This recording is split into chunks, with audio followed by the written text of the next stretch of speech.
अरे वा, डोसे करते आई. हो, सईला आवडतात ना, तिला बोलवून घे पटकन. अक्षय, सईने घेतलेला ड्रेस मी आज घालते हा. अरे ही बघ सईची रील किती मस्त दिसते ना.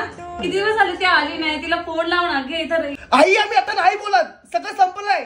आणि तुझ्यामध्ये मला काही विचारू पण नकोस आणि सांगू पण नकोस प्लीज.